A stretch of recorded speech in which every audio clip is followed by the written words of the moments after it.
everyone, welcome to this week's Halton Hills housing update. So not a bad update today. It's not amazing, but it's not bad. So let's look at what happened last week in Halton Hills. So in Georgetown last week, we had 9 sales, which is not as strong as we've seen the last few weeks, but it is better than some of the weeks we saw in October. So 9 sales we will take for the beginning of November. The other good news is listings are still slowing down. We only had 10 new listings, so it technically is more than our sales, but not by a lot. And I mean, 10 new listings is a far cry from the like 20 to 30 that we were seeing in a week. So again, another win for sort of where the market is right now. Acton this week had 2 sales and 3 new listings. Glen Williams had 1 sale and 1 new listing, and the rural market had no sales but 4 new listings.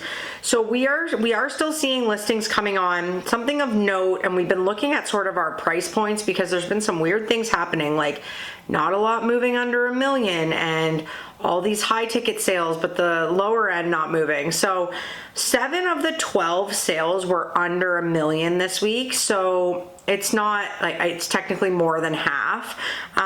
So it's good news to see the bottom of our market continuing to move, because we really need movement there to keep the market strong. Other note is only 3 of the 18 new listings were under $1 million.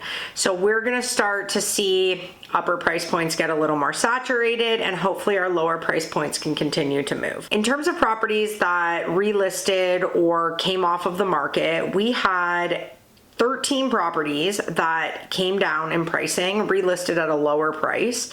No surprise here, we are seeing a lot of adjustments downward on pricing. The market is still really saturated.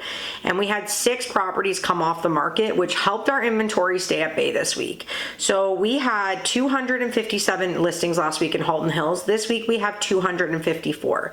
So you know that we had more new listings than sales, but because of those people coming off the market, it actually brought our inventory down. This is what we need to continue to see through the new year. So Georgetown this week is down significantly to 145 active listings. So the last time we saw numbers this low was May in terms of inventory. So that is promising that we are kind of out of the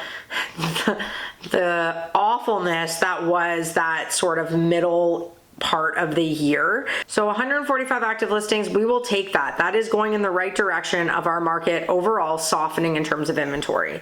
Looking at our price points, under 800,000 is up slightly from 29 to 30 active listings. 800 to $1 million is down from 42 to 38. 1 to 1.5 million is down slightly from 61 to 60, and 1.5 million plus is down from 20 to 17.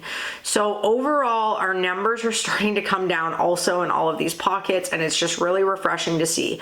We know we still have a ton of properties sitting between basically 800,000 and 1.5 million, but the majority of it between 1 and 1.5. Those properties, even though we've been seeing them move, we've been seeing a lot coming up there. So I'm still just happy with the fact that we are at the numbers we were seeing when our inventory was much lower at the start of this year. In Acton this week, it remained the same at 35 active listings, still insanely high there. Glen Williams remained the same at 12, also quite high for Glen Williams. And the rural market is up from 59 to 62. So overall, this is a good week for November.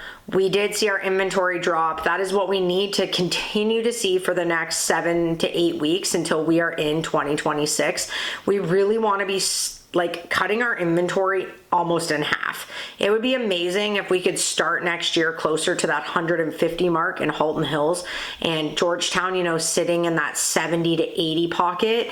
That would be a favorable start to the year. Will we get there? I'm not sure. It really is December where we start to see our inventory plummet. But right now we are trending okay, and that is because our listings have slowed down quite a bit. So let's keep that going. So I will be back next week. Have a great week, everyone.